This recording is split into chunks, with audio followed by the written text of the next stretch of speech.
Jen. John, there are reports of a chemical plant in Crimea that's been evacuated. This is the kind of location that was described to us by Secretary Blinken as a possible staged provocation. Are you seeing reports of any sort of preparations either for an attack on a chemical plant, or what are you seeing? I don't have any specifics on that claim, but it is of a piece of the kinds of ridiculous claims that we have seen the Russians make in recent days of alleged provocations or assaults and attacks unprovoked on their people. So again, no knowledge of this particular one, but again, we've been seeing this over now recent days. These claims of whether they're acts of terror or acts of violence, unprovoked shelling of Russian forces or Russian separatists, all again that is of a piece of the playbook that we have seen the Russians use time and time again. I have no specific knowledge about this particular report, but again, it fits perfectly into the Russian disinformation playbook. Did the U.S. government help protect the Ukrainian government from this denial of service attack, the cyber attack? Did you help them with preparations for how to to get back online quickly after such an attack? So first, I don't think we're in a position to attribute these cyber disruptions that you're talking about. I assume you're talking about the various websites, the government websites that were taken offline. What I would just tell you, broadly speaking, Jen, is that we have provided some cyber resilience training and assistance to the Ukrainians, and I won't go beyond that in terms of these specific attacks. Again, not in a position right now to attribute them to any one entity.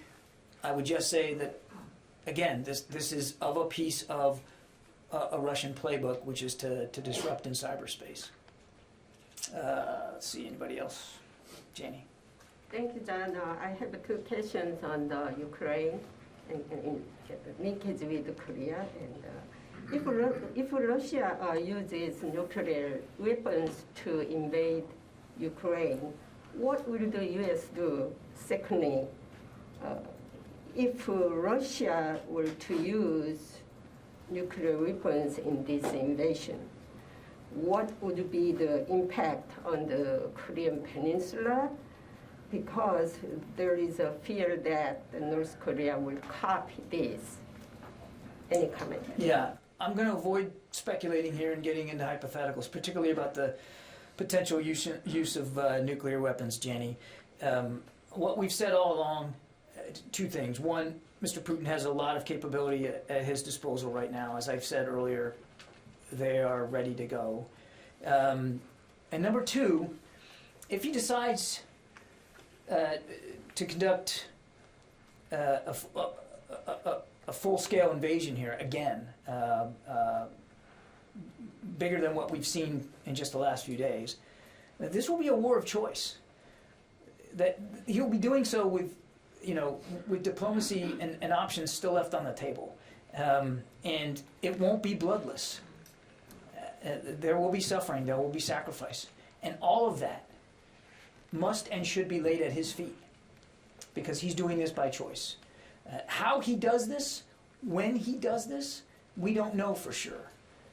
But if he does this, this will be a war of choice and totally unnecessary. And as for the impact on the region, I couldn't begin to speculate.